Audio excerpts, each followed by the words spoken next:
Hey guys, Mike here from BD Outdoors. Today is another tricks and tips segment.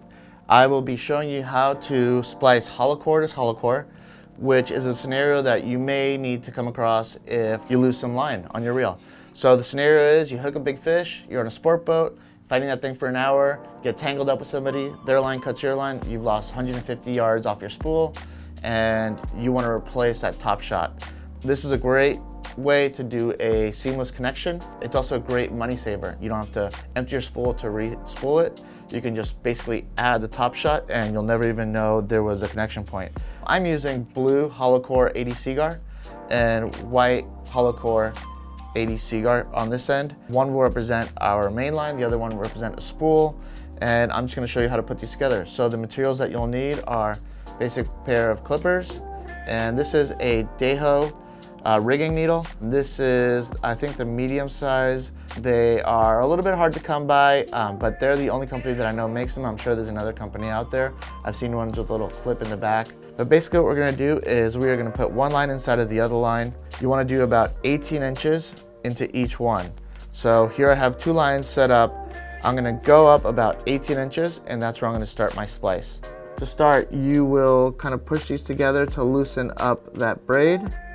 And once you've done that, you are gonna insert the needle. One piece of advice is go slow. This is probably not something that you're gonna do on a sport boat. This will be something that you do afterwards at home when you're prepping your gear again. So another piece of advice is keep everything straight. When that needle starts to get bent or kinked, it'll make things a lot harder.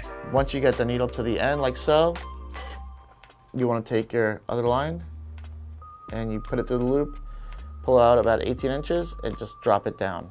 As long as it doesn't bunch up too much, it should start pulling through like so.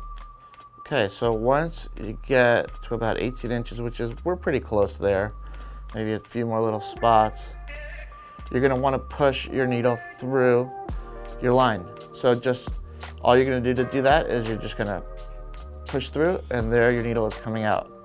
At that point, you'll wanna start pushing your line through. Like I said, keep everything straight.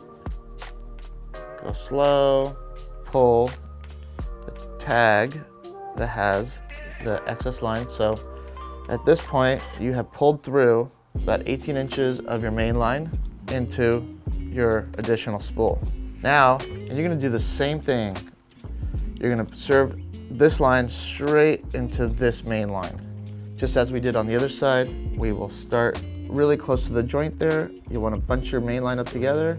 I have my entry point, and I'm just gonna start feeding my needle through again. Again, just go slow, don't kink that needle. Start feeding it through. The more you feed it through, the easier it'll pull through. You know, I used to be one of those guys that as soon as I lost some line, I would replace the whole spool, and this has really changed the way that I look at Spectra. I mean, it's so expensive these days. Okay, once you get to the end of the needle, you're gonna grab your blue side, which is gonna be your additional line, and you're gonna pull it through the loop. Same thing that we just did, but this time with the other line, okay? And then we're gonna feed through about 18 inches, and we'll pull this excess all the way through. Okay, so gently just start pulling it through. See, the more you pull through as you go, the easier it'll get in there. Okay, we're about 18 inches up, give or take. At that point, you're gonna push your needle through, and you're gonna start your working needle down.